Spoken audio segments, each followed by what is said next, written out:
It can be pretty difficult finding a new title to play that is fresh and exciting in an age full of battle royales and huge anime titties littering the Steam store pages. Behind the broken AAA titles that come out every few months, and the various indie bangers that are seldom released in between, there are occasionally games that are silently whispered into the universe that, if given the right amount of public attention, would blossom into cult classics and top contenders for some of the most creative and hilarious experiences in modern gaming. I'm going to share with you 3 games that I think were fun and creative, and I'm also going to tell you why I think they died too soon. Alright, let's jump right into it. First up is Sub Rosa.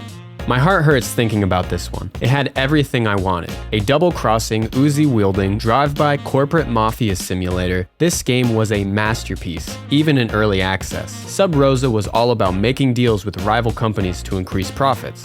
You know, business. Sometimes these deals went well, and other times these deals relied on high-speed chases and high-capacity magazines.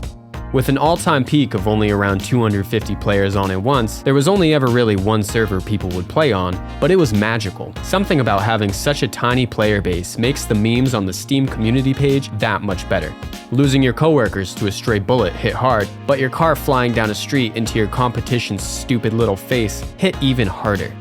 This game is like if Deal or No Deal and GTA Vice City had a baby. It would come out of the womb in a cashmere suit, smoking a cigar, and trying to sell you a timeshare somewhere that doesn't exist. Sadly, the current state of the game after being abandoned has not only become a corpse of what it used to be, it is now a painful reminder of the fun times that have been had. It's kind of the same feeling you would get if your recently dead family pet is now a taxidermy nightstand. Like, yeah, Muffins is still here with us, but it's definitely not as fun as it used to be.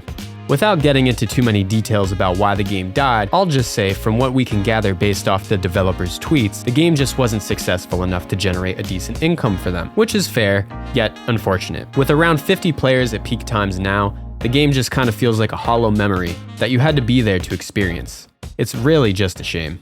Next up, let's talk about Intruder, another little-known title with a small community and huge potential. Think of this game like Splinter Cell with multiplayer, in which one team of players are the defending guards, and the other team is trying to infiltrate the compound and get the goods as the attacking intruders. There are plenty of unique tools, like walkie-talkies, remote explosives, security cameras, bananas. The guards typically have better guns, but the attackers have a variety of equipment and the element of surprise.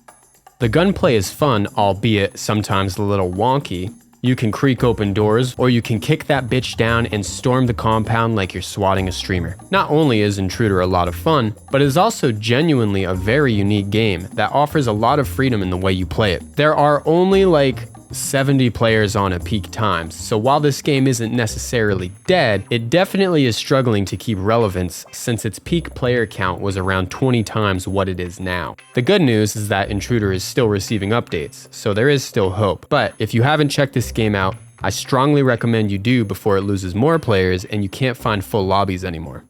The last great title I want to mention here is a game called Due Process. This might be the most unknown game on this list, but it's on here for a good reason. It's the classic search and destroy, but with a twist. All the maps in this game are procedurally generated. This means there is no map knowledge that allows people to figure out the best possible spot to camp and wait. The dystopian setting is also great. Free-thinking outlaws versus stoic megacorp robocops, and a map that feels alive and gels well with the lore. When the match starts, you get some time to coordinate your attack plan and drawing up your routes. Each side has distinctive feels to them, and that makes the game much more interesting. For example,